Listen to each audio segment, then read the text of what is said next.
raced at Daytona. One of the biggest wins of his career came in 1998 at the Daytona 500. So many stories have been told about Earnhardt Sr., but the incredible emotional stories that you are about to hear from the crew members that helped him to victory lane that day have never been shared. Our Marty Snyder had a chance to sit down with the crew behind one of the greatest moments in NASCAR history.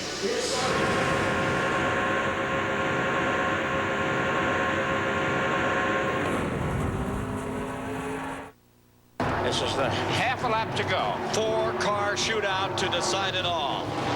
Dale Earnhardt. Here comes Coke down on the inside. Earnhardt has problems. It looked like Earnhardt had a tire go down maybe as he went into the turn. To come so close so many times, was there ever a time when you guys said, this is never going to happen? We'd go down there and we'd win the 125, and we'd win the Bud shootout, and we'd win the Saturday race. We'd win everything, but we wouldn't win the 500. That's what hurts about that place. You know, it's just so, there's no other place like there. They can talk about Indy and Charlotte, but Daytona's the place to win.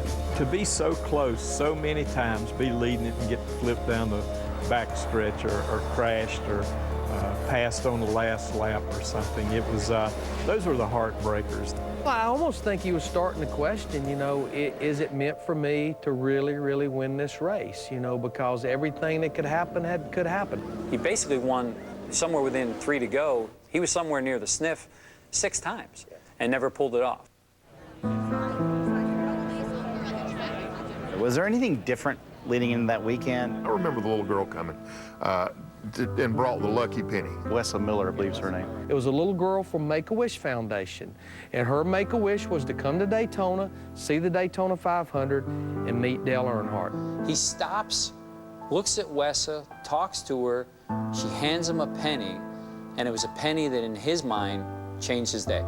I remember him getting that epoxy himself and gluing that penny on the dash of that car, and it's still there. He said, this is special, not the lucky penny for us, but for her. Let's do it for her.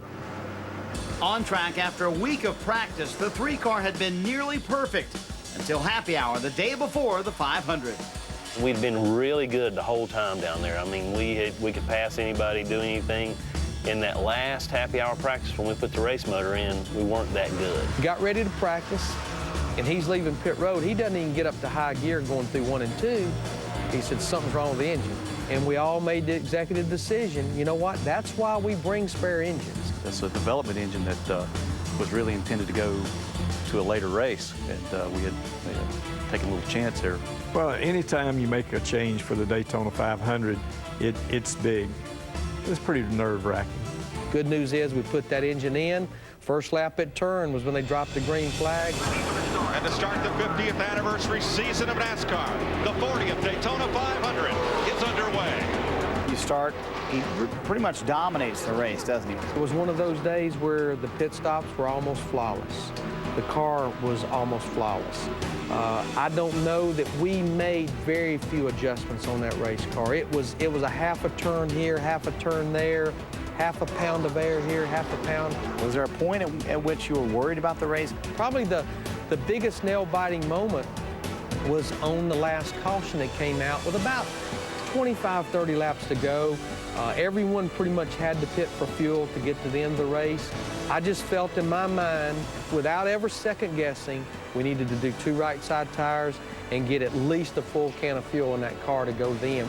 Dale was always a 4-tire guy.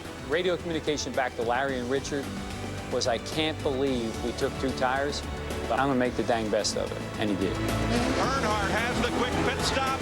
It'll be Earnhardt leading the charge off pit road. Before the last restart of the race, Bill France comes on the radio. I think we've got maybe 1 to go before this, what ended up being the last restart. And all of a sudden I hear this voice, hey, Sunday Money, this is Captain Jack. For those of you that don't know what that meant, Sunday Money was Dale Earnhardt, Captain Jack was Bill France. And I'm about to go berserk, because I have no idea in my mind right then what idiot is on our radio. But I can just remember Larry McReynolds' look on his face was, who in the heck is Captain Jack and why is he on my radio? And Richard, I think, looked at me and he could tell I'm fixing to blow a gasket at whoever, and he's going, and he's pointing to the tower, and it's like, oh, I get it, Bill Jr., yeah, Bill Jr. But anyhow, it was a short, quick conversation. He said, "Hey, Sunday Money, this is Captain Jack. Don't you think it's time to go snag that big one?" And that was something that, you know, I'll never forget, because I think that made such a statement about how much this sport needed him to win that race. 2 laps to go. And there's trouble coming off of turn 2. Some cars get tangled. It might be this. Whoever gets back to the start-finish line, they'll get the white and the yellow together. Right when the race was really over, the caution flag came out, and I was devastated. I thought, man, what's going to happen to the engine? Is it going to make it all the way around the racetrack? You know, what's it going to be this time? We got to the point to where we're just waiting for something to happen. I mean, you know, you're sitting there, okay, a meteor is going to come out of the sky, or anything's going to happen. Even though I think everyone was celebrating inside, that you knew not to put a period on this thing till that 3 car absolutely went under that checkered flag. 20 years of trying, 20 years of frustration. Dale Earnhardt will come to the caution flag to win the Daytona 500. Finally. The emotion level was just so high, such a relief. We jumped off the wall, and I looked over, and there's chocolate, and I seen a couple little tears. You know, for me, it's just thinking about all the hard work, all the people that sacrificed. Those were just tears of joy for a lot of people. There are popular wins in the sport. Was that the most popular of all time? Ever stood on in the garage area? No one else has won that 500. Had entire teams of everybody out there to congratulate Dale Earnhardt coming down that pit road. Never happened before. Never has happened since. Probably is not going to happen again. To win that race and to see the people come out there, all the people, all those other guys, whether they loved him or hated him, they respected him. And when they walked out there after we won that race and he come down pit road, there's never been a more special moment in the history of this sport, I don't think. Did he ever tell you the '98 Daytona 500 was the greatest moment of his career? Dale had this look he could put in his eyes that would stare completely through you, or it'd make you melt because you knew it was a happiness look. And he had that look in his eye after the race. I'll never forget the look in his eye. The Daytona 500 is ours. We've won it, we've won it, we've won it. That just gives you chills, doesn't it? You know, Larry Mack, I heard that there is a cigar story. Yeah, we went to so many different suites. We went to the Unical suite, we went to Bill French Jr. suite, and I think it was at Bill French Jr. suite. And this is after the race. Yes, he gave Richard Childress, myself, and Dale a victory cigar. Well, Richard and I love cigars. Now, we never really lit these cigars because we didn't have time, and then we come to pit road, and all the affiliate, all the media's lined up, and we're just going from one to the other.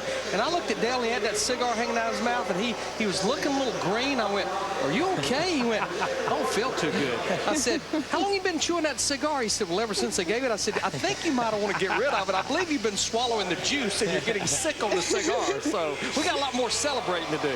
You know, Richard